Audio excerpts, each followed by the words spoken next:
When Brenda screamed common property at my $2 million Marina gate, she had no idea this retired Coast Guard engineer was about to flip her own HOA rules against her and turn her wine parties into her worst nightmare. For 2 years, her Wines and Wines book club had hijacked my private dock every Thursday. 12 Karens in sun hats, blocking my yacht, spilling rose on teak decks, leaving lipstick-stained cups and diesel-soaked trash until 2 a.m. The stench hit me every Friday morning like a hangover I didn't earn. So I installed a steel gate on my land. The clang when it locked, pure justice.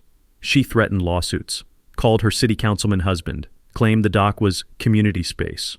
I just smiled and pulled out 3 years of time-stamped evidence. Every violation, every lie, every dirty trick she thought nobody was watching. What this power-drunk HOA chair didn't know was that I'd been documenting everything, and payback was about to get very, very public. What would you do if an HOA tried to steal your property? Drop your city in the comments. I'm watching from Naples, Florida. Let me back up and tell you how this whole nightmare started. 3 years ago, I inherited waterfront property in Millfield Cove, Connecticut from Uncle Frank, a crusty Coast Guard engineer who'd rather rebuild engines than deal with people. Smart man. The property came with 2 separate deeds, the main house where I live and a 6-slip marina Frank built in 1987. We're talking proper permits, environmental approvals, $20,000 in materials. This wasn't weekend DIY. Frank had designed floating docks for the Coast Guard for 30 years. Always check if inherited property has multiple parcels with separate deeds. It's your strongest defense against HOA overreach. Multiple deeds mean multiple property rights that can't be combined without your consent. The marina sat mostly empty when I moved in. Frank's old Boston whaler floated in slip 3, covered in seagull droppings and salt spray.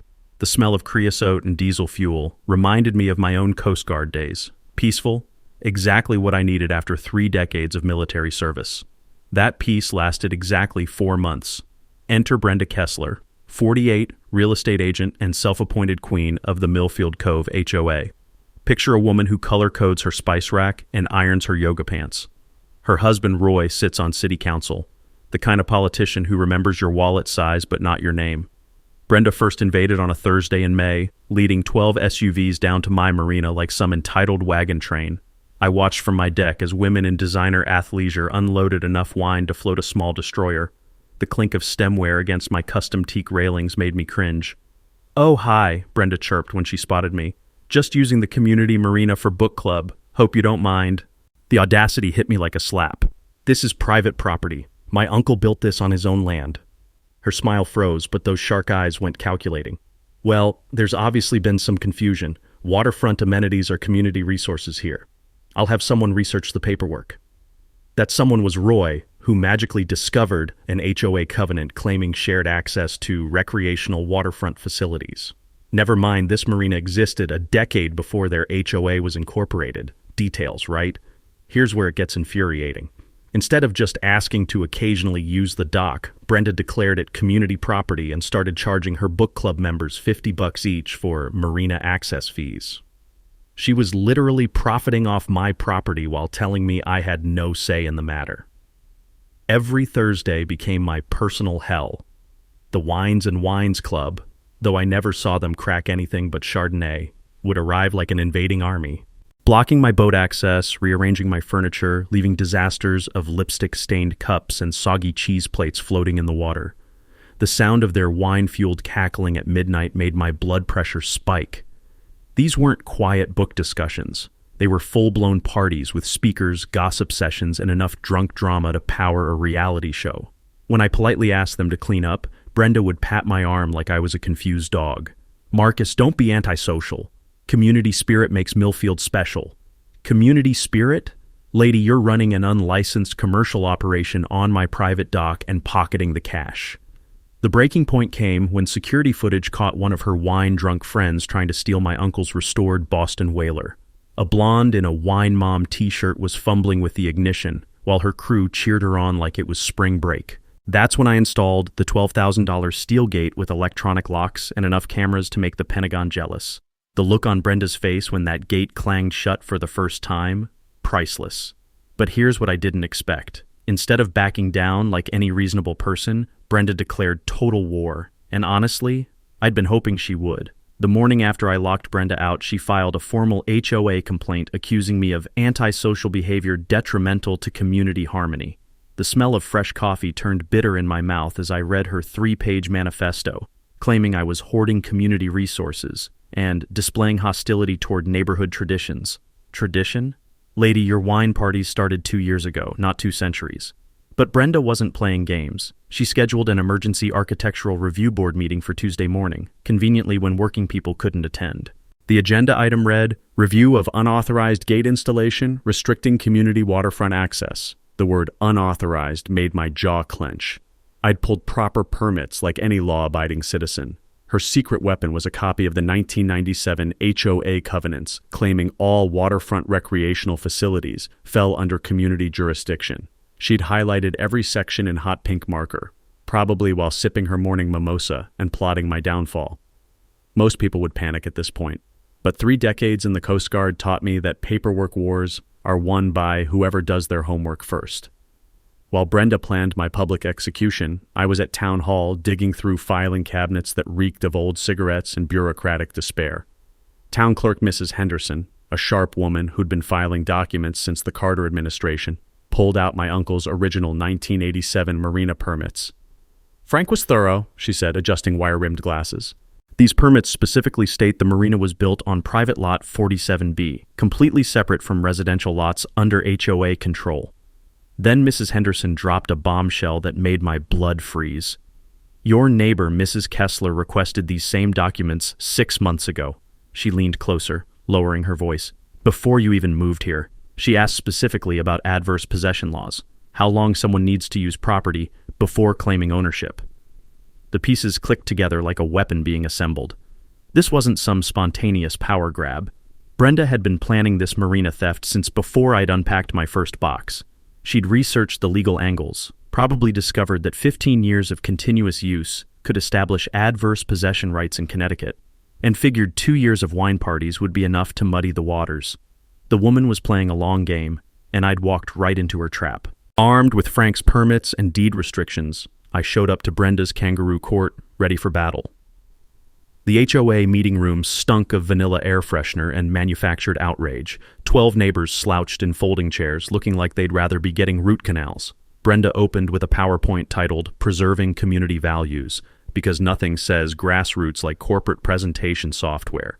She'd photographed my gate from every angle, adding dramatic red arrows pointing at the lock like it was evidence of terrorism. This barrier, she announced, laser pointer clicking with prosecutorial precision, represents selfish individualism threatening our community fabric. The woman had talking points about my exclusionary fence, creating social division. She claimed 3 families were considering moving because of my antisocial hostility. Her bangles clinked against the podium microphone with each accusation, creating this annoying metallic rhythm that matched her rehearsed outrage. When she finished assassinating my character, I stood with my manila folder. Before we discuss community values, let's discuss property law. I spread Frank's permits across the table like a royal flush. This marina was built entirely on Lot 47B with a separate deed, environmental impact study, Coast Guard floating dock approval, town permit specifically exempting marina facilities from HOA jurisdiction. Dead silence except for fluorescent lights buzzing like angry wasps. Brenda's face went through 5 stages of grief in 10 seconds. Confusion, denial, anger, bargaining, and pure panic as she realized her research had missed crucial details. Furthermore, I continued, savoring the moment, the 1997 HOA covenants explicitly cover residential lots 1 through 46. Lot 47B isn't mentioned because it was already developed and specifically excluded from association control. Board member Tom Rodriguez, a decent mechanic who probably wanted to be fixing transmissions instead of refereeing neighbor disputes, cleared his throat. So the marina was never HOA property? Never. My uncle negotiated that exclusion in writing before joining the association. Everything's filed, recorded, and legally bulletproof. Brenda scrambled for damage control. There could be implied easements for community access. Maritime law recognizes private property rights. I cut her off, remembering my Coast Guard legal training. Implied easements only apply to necessary access, not recreational party zones. The meeting dissolved into awkward paper shuffling and uncomfortable silence. But as neighbors filed out, I caught the look in Brenda's eyes. Pure rage mixed with desperate calculation.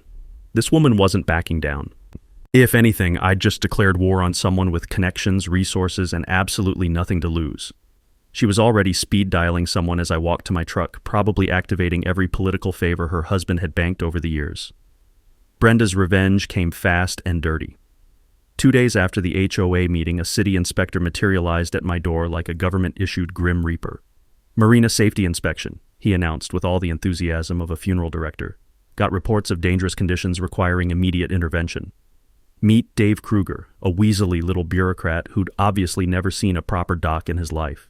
He stumbled around my marina taking photos of perfectly normal equipment while manufacturing violations from thin air. "This electrical junction box violates proximity standards," he muttered, photographing a Coast Guard-approved installation that predated his birth certificate.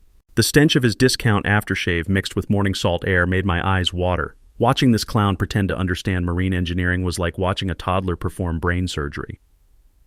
"Show me the specific code," I demanded, following with my own camera. Dave couldn't cite actual regulations, just vague mumbling about public safety protocols and adequate community access standards. When I asked for his marine credentials, he developed convenient hearing loss. His violation notice read like bureaucratic fan fiction. 17 alleged safety issues including insufficient lighting for public use and inadequate capacity for community access. The punchline? His recommendation for immediate municipal oversight pending compliance. Municipal oversight meant Roy Kessler would control my private property through city authority. These thieves weren't just stealing my dock. They were using government power to legitimize grand larceny. But corruption leaves fingerprints if you know where to look. My public records request revealed that Dave Kruger wasn't some random inspector. He was Roy's former business partner in a construction company that collapsed, owing contractors $200,000. During my Coast Guard years investigating maritime fraud, I'd learned that following money trails always exposes the real story. In this case, Roy had activated his bankruptcy buddy to manufacture fake violations justifying city seizure. The corruption was so blatant it was almost insulting. Did they think this old sailor wouldn't recognize a shakedown? I hired Coastal Marine Engineering for an independent audit. $3,000 to watch Dr. Sarah Hugo examine every bolt and cable Frank had installed. Her boots echoed on the dock planks as she tested each connection point with the precision of a surgeon. "Your uncle was a master," she said, running expert hands along galvanized support systems. "This marina exceeds current codes by ridiculous margins. Whoever called it unsafe is either incompetent or lying." Her report confirmed what I knew. Exemplary condition, substantially exceeds safety and environmental standards. Dave's weekend certification from some Albany seminar didn't qualify him to inspect a kiddie pool, much less condemn waterfront property. That's when the anonymous packages started appearing. The first envelope contained photocopied HOA minutes from 3 years ago discussing multi-phase acquisition strategy for premium waterfront assets and revenue optimization through slip rental expansion. Someone had highlighted a section about targeting properties with unclear ownership transitions. They'd been planning this heist since before I'd unpacked my sea bags. The attached note read, "They destroyed our family too. Fight back. Eleanor F. Eleanor Fairbanks." I remembered her from the HOA meeting, an elderly woman who'd sat quietly in the back taking notes while Brenda performed her PowerPoint persecution. Turns out Eleanor was one of the original HOA founders who'd helped Uncle Frank negotiate his marina exemption back in 1987. The second package contained bank records showing Brenda's real estate company collecting marina access fees from home buyers, $47,000 over 18 months.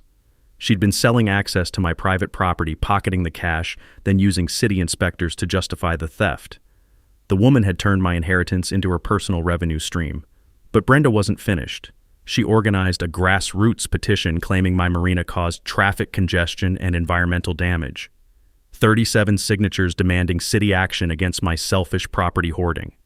The petition referenced Dave's manufactured safety concerns as justification for immediate municipal intervention. Then came her media blitz. Channel 8 News scheduled an interview about uncooperative veterans disrupting community harmony.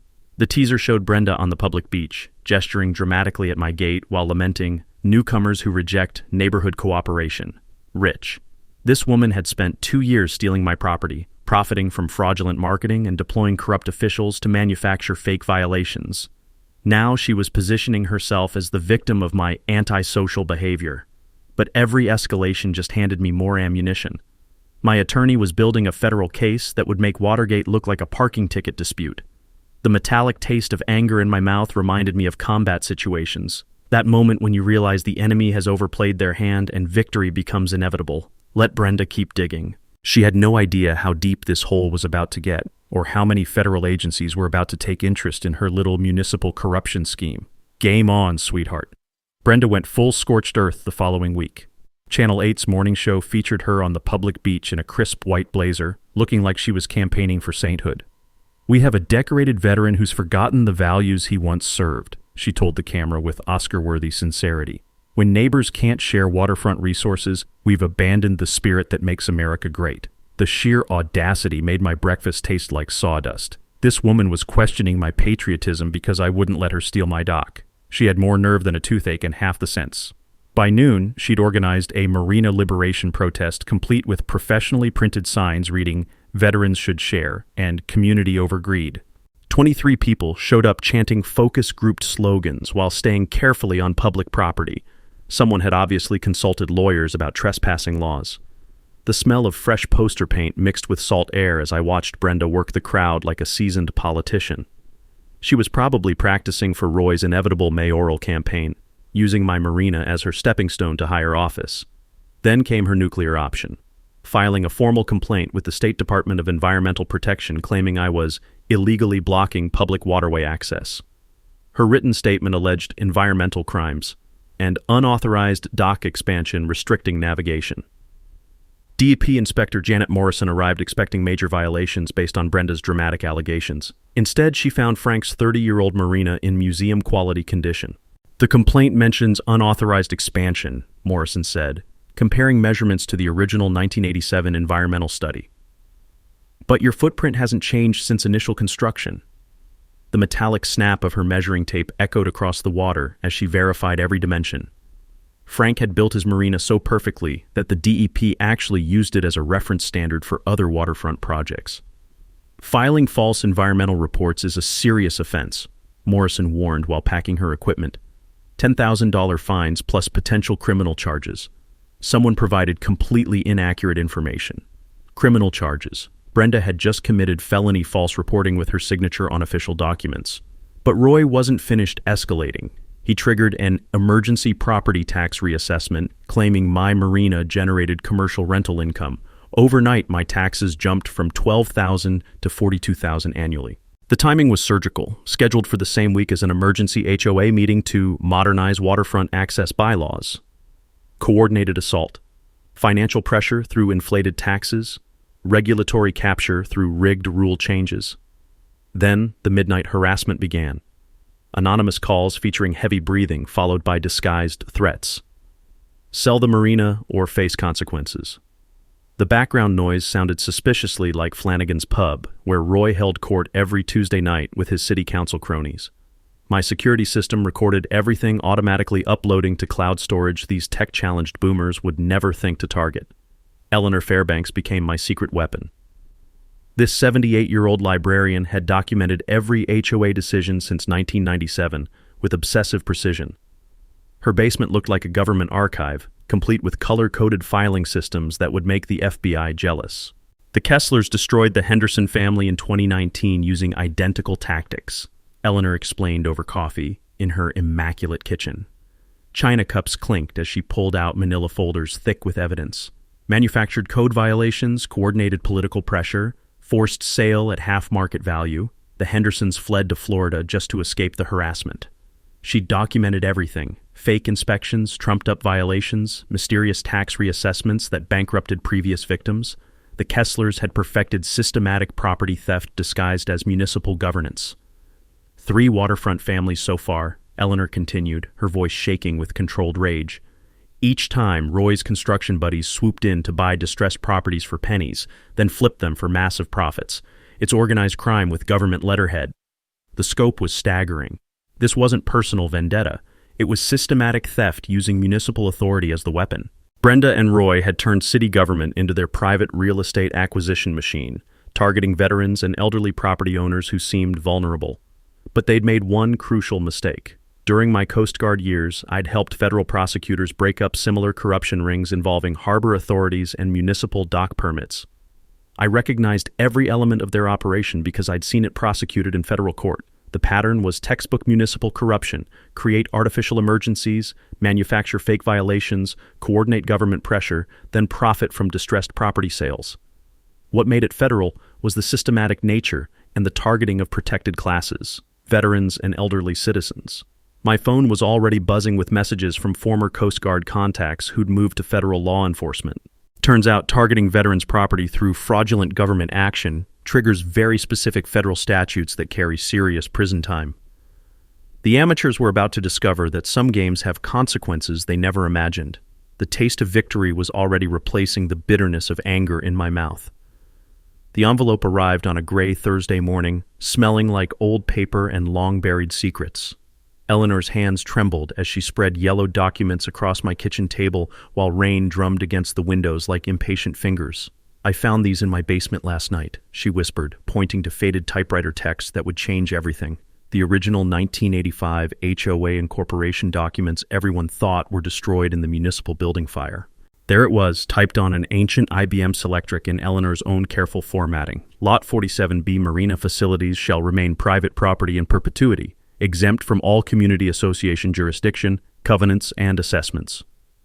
Uncle Frank had negotiated bulletproof legal protection 38 years ago, and the only witness was sitting across from me sipping coffee with the satisfaction of a woman who never throws anything away. But Eleanor's document discovery was just the beginning. Her real detective work had uncovered something that explained everything about the Kesslers' desperate escalation. "I've been researching their finances through public records," Eleanor said, producing a folder thick enough to use as body armor. "Roy and Brenda aren't just corrupt, they're financially drowning." The documents told a story of suburban success built on quicksand. The Kesslers owed $127,000 to various creditors, including a brutal second mortgage at 18% interest. Roy faced an active ethics investigation for undisclosed business conflicts involving city construction contracts. Brenda's real estate license was under review by the state board for false advertising, specifically for marketing my marina as community property to inflate neighboring home values. She's made over $200,000 in commissions selling marina access homes in the past 18 months, Eleanor continued, her librarian precision serving justice beautifully. 3 houses sold specifically because buyers thought they'd have boat slip privileges. Without your marina, her entire business model collapses. The pieces fell together like dominoes. Brenda wasn't stealing my dock for wine parties. She was using it as the foundation of a massive real estate fraud scheme. Every house she sold with community marina access generated illegal commissions based on amenities she didn't own and couldn't legally provide. During my Coast Guard years investigating maritime fraud, I'd learned that real estate misrepresentation involving waterfront property carried serious federal penalties. But here's what made this explosive. Several defrauded buyers were veterans using VA loans, which meant federal mortgage fraud statutes applied with mandatory prison sentences. Their financial desperation explained the escalating harassment, manufactured violations, and coordinated political pressure. They weren't just trying to steal my property. They were trying to legitimize years of fraudulent real estate transactions before the whole house of cards collapsed. Then Eleanor delivered the knockout punch that made my coffee cup rattle against the saucer. "I found this in my files from 1987, she said, sliding across a handwritten letter in Brenda's distinctive script. The letter was addressed to the HOA board in Brenda's own penmanship. The Frank Hugo Marina exemption is properly recorded and legally binding. Marina facilities on Lot 47B remain private property outside association jurisdiction per incorporation agreement." 36 years ago, Brenda had acknowledged in her own handwriting that she knew the marina was private property. Every claim about community ownership, every violation she'd manufactured, every lie she'd told to government agencies, all deliberate fraud committed with full knowledge of the legal truth. The metallic taste of victory replaced the bitterness of anger in my mouth. I now held ironclad proof of not just my property rights, but their systematic criminal conspiracy involving fraud, corruption, and false government reporting targeting multiple veteran families. Eleanor smiled over her coffee cup, looking like a librarian who just solved a decades-old mystery. "I believe the expression is gotcha," she said quietly. Federal prosecutors were going to love this case. With Eleanor's smoking gun evidence covering my dining table like battle plans, it was time to assemble the perfect legal ambush. The musty smell of her basement archives mixed with fresh coffee as we transformed into an unlikely war counsel, a retired Coast Guard engineer, and a 78-year-old librarian plotting the downfall of municipal corruption. "We need allies," Eleanor said, adjusting reading glasses with the determination of someone who'd cataloged injustice for decades. "The Hendersons were destroyed by identical tactics, but they'll fight if it means protecting future victims." My call to Jim Henderson in Tampa cracked his voice with suppressed rage. "Those bastards stole our dream home," he said. 30 years saving for waterfront retirement wiped out by manufactured violations and legal fees fighting fake inspections. "If you can nail them, we'll fly up and testify." Eleanor's preserved Henderson file revealed the exact playbook: emergency inspections by unqualified cronies, coordinated political pressure through Roy's city council connections, mysterious tax reassessments that forced distressed sales to connected buyers, classic municipal extortion disguised as code enforcement. Next came the painful conversations with Brenda's fraud victims, 3 military families who'd paid premium prices for guaranteed Marina access that never existed. Sarah Martinez, a Navy veteran with twin toddlers, nearly broke down describing how they'd stretched every dollar for waterfront living. $20,000 extra because she promised boat privileges in writing, Sarah explained. "My husband deployed twice to Afghanistan to afford our dream home." These weren't just financial crimes, they were systematic attacks on military families who'd served their country, then trusted a corrupt real estate agent with their futures. My Hartford attorney, Rebecca Walsh, started building federal charges the moment I delivered evidence boxes to her office. During my Coast Guard service investigating maritime fraud, I'd learned that federal prosecutors dream about cases with clear patterns, sympathetic victims, and criminals stupid enough to document everything. This case delivered all 3 with gift wrapping. Municipal corruption targeting veterans through fraudulent inspections triggers multiple federal statutes, Rebecca explained, spreading legal codes across her conference table. Real estate fraud involving VA loans means federal mortgage fraud with mandatory prison time. The systematic targeting of military families could qualify as civil rights violations under federal housing law. She'd already contacted FBI agents specializing in municipal corruption who were fascinated by our Connecticut crime syndicate. Apparently, federal prosecutors had been tracking coastal corruption patterns involving waterfront theft, targeting elderly and veteran homeowners. Our case was the missing puzzle piece. Forensic accountant David Kim traced money flows through Roy and Brenda's financial disaster with surgical precision. His digital archaeology revealed systematic fraud that would impress organized crime families. Municipal extortion racket, he concluded, highlighting spreadsheets showing the cycle. Manufacture violations, forced distress sales, profit through connected flippers, repeat until federal agents notice. His analysis exposed Roy's construction company purchasing 4 waterfront properties following identical violation and seizure patterns. Profits from these stolen properties funded their lifestyle while legitimate businesses failed catastrophically, explaining their desperate escalation. Eleanor mobilized our community response with librarian efficiency that put military logistics to shame. Her network of intimidated neighbors finally found courage to speak truth to corrupt power. Mrs. Patterson photographed Roy's inspectors staging violations at the Henderson house, Eleanor reported with quiet satisfaction. Mr. Kowalski recorded Brenda threatening his elderly mother with code harassment. Evidence multiplied exponentially. Security footage of vandalism by Brenda's wine brigade. Audio recordings of midnight threats traced to Roy's political bar buddies. Documentation spanning multiple victims across several years showing identical patterns of manufactured emergencies and coordinated intimidation.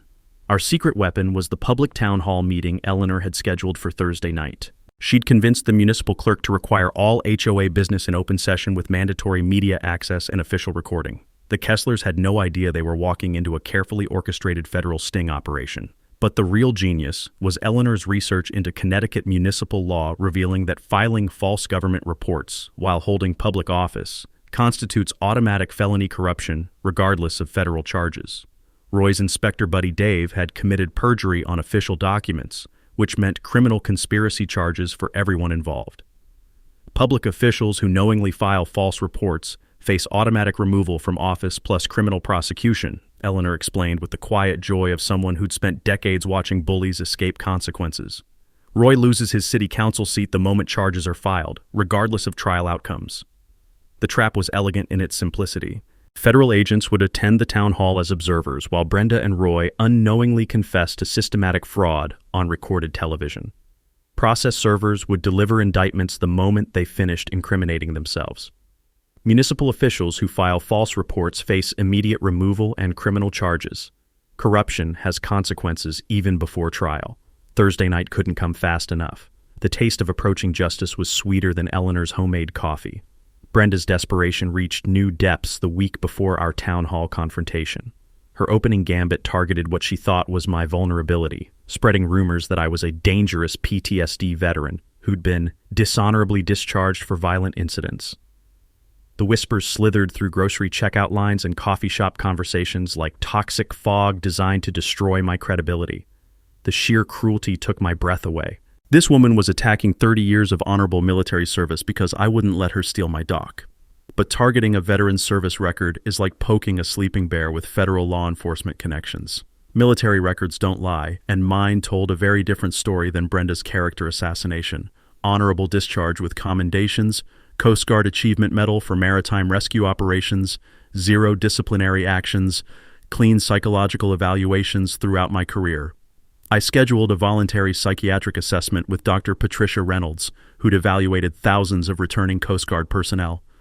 Your psychological profile shows exceptional stress management and conflict resolution capabilities, Dr. Reynolds reported after comprehensive testing.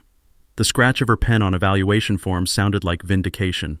0 evidence of PTSD, anger disorders, or any condition affecting judgment or stability. Her written report made Brenda's smear campaign look like the desperate lies of someone facing federal prosecution. Roy escalated through political channels, convincing Mayor Davidson to fast-track eminent domain proceedings, claiming my marina was essential emergency infrastructure. The absurdity was staggering. Millfield Cove already had 3 public boat launches and a Coast Guard auxiliary station. But Roy needed fake emergency justification for government theft. During my Coast Guard service, I'd learned that eminent domain requires legitimate public purpose, not personal profit for corrupt officials. The legal standard is strict. Government seizure must serve genuine public necessity, not manufactured emergencies designed to benefit connected insiders. My attorney filed an immediate injunction while federal prosecutors noted Roy's abuse of municipal powers for personal gain. Then came the bribery attempt disguised as legitimate business. Atlantic Coastal Development materialized offering $500,000 for my marina with a critical clause: perpetual community access rights to resolve neighborhood concerns. They wanted to buy my property with borrowed money, then immediately grant Brenda permanent access while I absorbed financial losses. My attorney's investigation revealed Atlantic Coastal was incorporated 3 days earlier with Roy listed as consulting advisor. Classic money laundering disguised as real estate transaction, using shell companies to legitimize theft through fake purchases. The community intimidation campaign reached psychotic levels. Anonymous flyers appeared claiming I hated children and was secretly planning development that would destroy neighborhood character. Fake social media accounts spread conspiracy theories about government military plots against local families. The digital forensics were embarrassingly obvious. IP addresses traced directly to Roy's City Hall office and Brenda's real estate company computers. Security footage captured Brenda herself skulking around at 3 a.m. distributing dangerous veteran alert flyers like a common criminal. The infrared cameras showed her wearing sunglasses and a hoodie, placing defamatory notices on car windshields with the stealth of someone committing burglary. But their most desperate move revealed federal-level stupidity. Roy used his official position to contact military databases seeking dirt on my service record, claiming municipal background verification needs. What he didn't know was that my Coast Guard contacts monitor suspicious inquiries into veteran records, especially when small-town politicians start fishing for blackmail material. FBI agent Jennifer Torres called me Tuesday morning with news that made my coffee taste like victory. "We've been tracking harassment of veteran witnesses in corruption cases," she explained. "Municipal officials using government access to intimidate veterans crosses into federal territory with serious prison consequences." The coordination between Roy, Brenda, fake Inspector Dave Kruger, and 6 other city officials had created a criminal enterprise using government authority to steal property while intimidating victims. Phone records subpoenaed by federal prosecutors revealed systematic witness tampering that elevated municipal corruption into federal racketeering charges. Eleanor's community organizing had grown into a neighborhood revolt.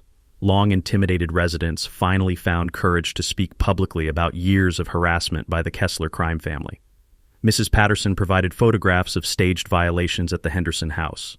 Mr. Kowalski offered audio recordings of Brenda threatening his elderly mother with code enforcement if she didn't support their Marina takeover. Roy's last-ditch effort to sabotage Thursday's town hall by changing venues was blocked by Eleanor's mastery of Connecticut public meeting laws. She'd arranged 3 news crews plus live streaming to ensure nothing could be suppressed or edited. The federal noose was tightening. Witness intimidation charges were being prepared. The evidence was overwhelming. Thursday night would be their public confession and professional execution simultaneously. They just didn't know it yet. The taste of approaching justice was sweeter than Eleanor's homemade coffee. Brenda's final performance was pure desperation disguised as Academy Award-worthy theatrics.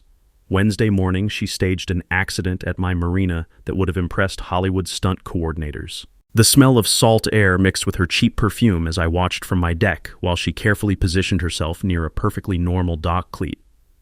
Her choreographed fall was magnificent. Deliberate heel catch, dramatic tumble, writhing on weathered planks like she'd been struck by lightning. The Oscar-worthy performance included theatrical groaning, clutching her ankle with both hands, and crocodile tears streaming down her Botox cheeks as she speed-dialed 911. "Severe injury from unsafe marina conditions," she wailed into the phone. "I need an ambulance immediately." But Brenda had forgotten one tiny detail. My security system captured every second of her performance in crystal-clear 4K resolution. The footage showed her scanning for witnesses, testing her footing, then deliberately snagging her designer heel before launching into injury theater. Paramedic Sandra Lopez arrived with professional skepticism earned from 20 years of insurance scam calls. The metallic click of her medical kit opening punctuated her examination of Brenda's supposedly devastated ankle. "No swelling, no discoloration, full range of motion," Lopez noted with barely concealed eye rolling. "Patient claims excruciating pain but exhibits normal mobility and refuses hospital transport." Translation: faker than a unicorn sighting. Within hours, Brenda filed a $50,000 personal injury lawsuit claiming my dangerous marina conditions caused permanent disability requiring extensive medical treatment. The insurance investigator who arrived Thursday morning watched my security footage and started chuckling like he'd won the lottery.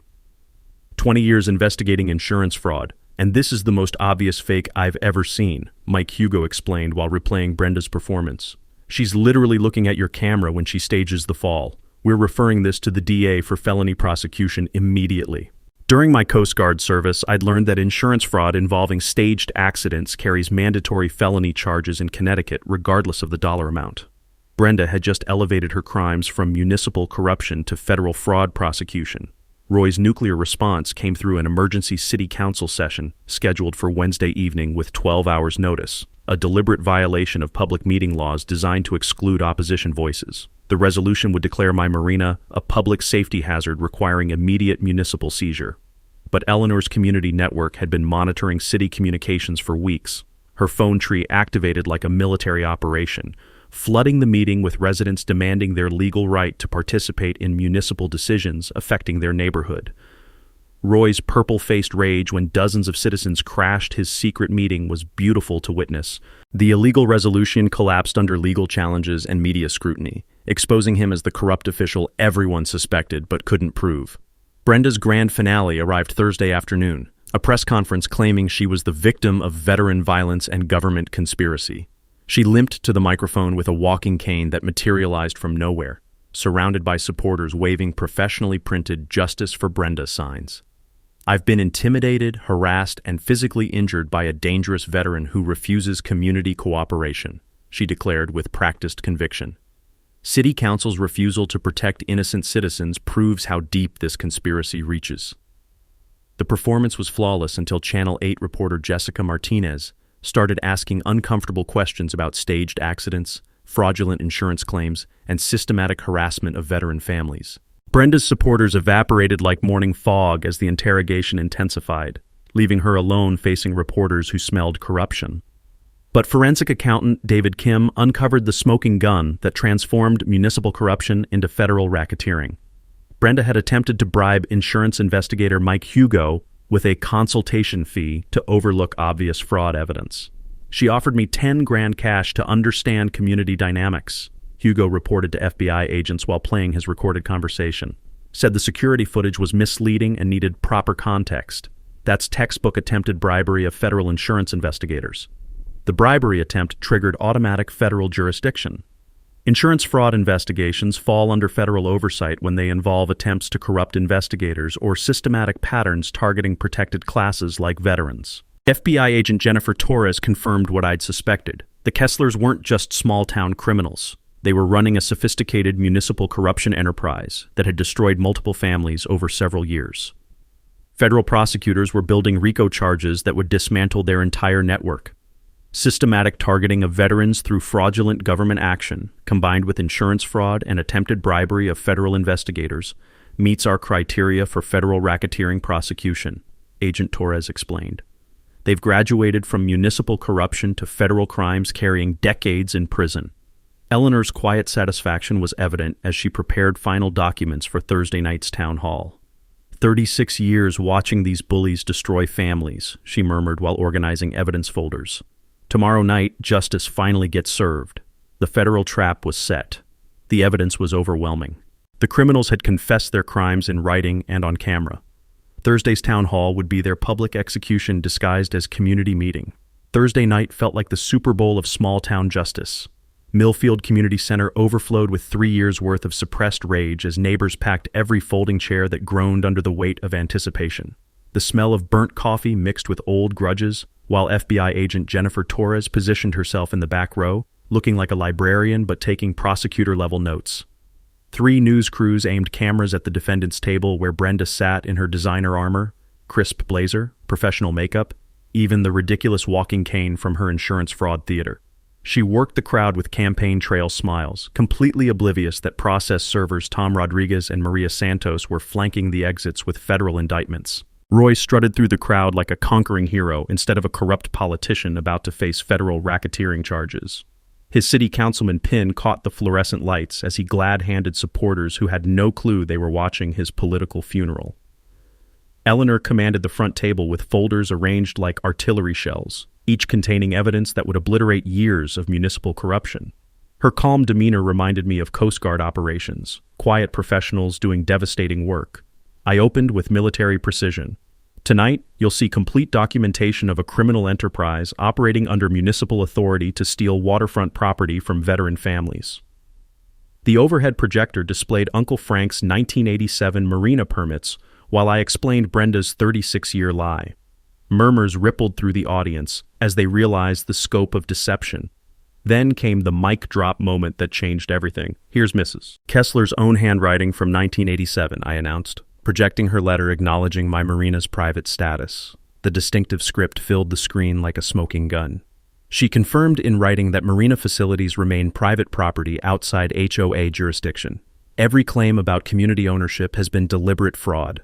Brenda's confident mask cracked like broken glass. Her mouth opened and closed like a fish gasping for water, while 300 neighbors watched her credibility evaporate in real time. But fraud was just the beginning, I continued, displaying forensic accounting that made the audience gasp audibly. Mrs. Kessler generated over $200,000 in illegal commissions by selling Marina access she never owned to military families who trusted her with their dreams. Screenshots of her fraudulent marketing materials appeared on screen, showing promises of boat privileges to veterans who'd scraped together down payments for waterfront homes. Sarah Martinez, the Navy veteran with twin toddlers, stood up from the audience with tears streaming down her face. "She stole our children's college fund," Sarah called out, her voice cracking with emotion. $20,000 extra because she guaranteed Marina access in writing. My husband deployed twice to Afghanistan to afford our dream home based on her lies. The crowd's angry murmur grew to a roar as neighbors realized the human cost of Brenda's greed. Roy's corruption came next, manufactured violations through his inspector buddy, shell company bribery attempts, coordination with multiple city officials to steal property through fake emergencies. Phone records displayed on screen proved systematic criminal conspiracy spanning multiple victims. "Yesterday," I announced with the satisfaction of someone who'd been building this case for 3 years, Mrs. Kessler attempted to bribe federal insurance investigator Mike Hugo with $10,000 to ignore evidence of staged accident fraud. The security footage of Brenda's theatrical Marina fall played in slow motion on the big screen. The audience watched in stunned silence as their HOA chair deliberately caught her heel, then writhed on the dock like she'd been shot.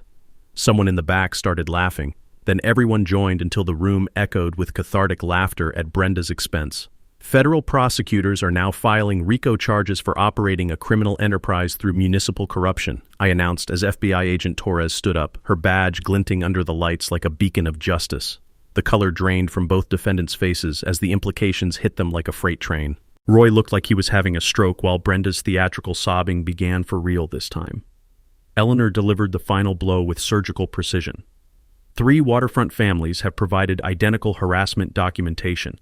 The Henderson family is flying from Florida to testify. Federal charges include conspiracy, fraud, racketeering, and systematic targeting of protected veteran families. Process servers approached the defendant's table with papers that would change their lives forever. Brenda Kessler and Roy Kessler, you're being served with federal indictments. The room exploded in thunderous applause as handcuffs clicked around the wrists of 2 people who'd terrorized their community for years. Cameras flashed while Brenda's mascara streaked down her cheeks, and Roy's political career died with the metallic snap of federal restraints. I stepped back to the microphone for the perfect closing line. Ladies and gentlemen, the Marina is still private property. But justice belongs to everyone. The standing ovation lasted 5 full minutes. 6 months later, federal justice arrived with surgical precision.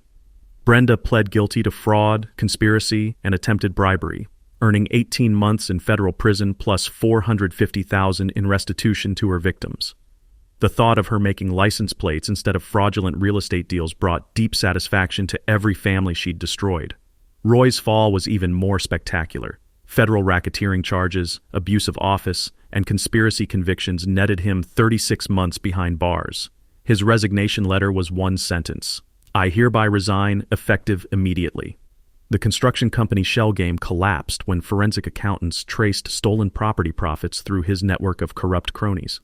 The civil settlement exceeded $750,000, creating the largest corruption recovery in Connecticut municipal history. Sarah Martinez and her veteran family received full restitution plus emotional distress damages, allowing them to finally enjoy the waterfront dream they'd paid for, honestly. The Henderson family got justice for their destroyed retirement, along with compensation that funded their actual Florida paradise. My marina remained exactly what Uncle Frank intended: private property, protected by documentation that would prevent future theft attempts. The steel gate still locks out unauthorized users, but now it symbolizes victory over corruption rather than defense against criminals.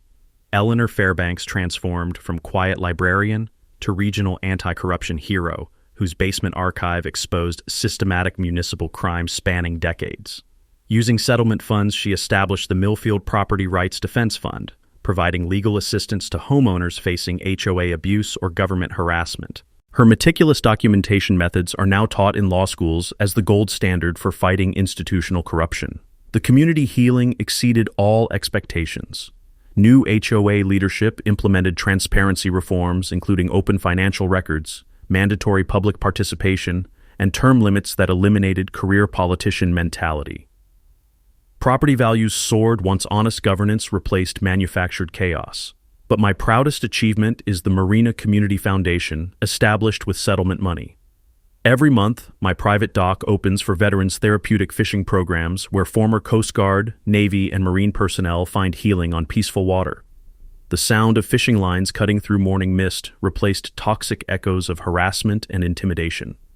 The annual Freedom on the Water celebration draws hundreds of visitors who witness how communities can defeat corruption through documentation, persistence, and federal law enforcement. Veterans organizations share our story nationwide as proof that fighting corrupt authority isn't just possible, it's patriotic duty.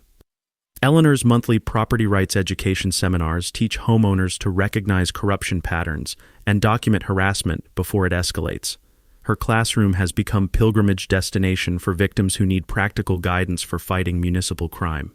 3 essential lessons protect every homeowner from similar theft schemes. Always verify HOA claims against original incorporation documents. Later rule changes can't override founding agreements without proper legal procedures.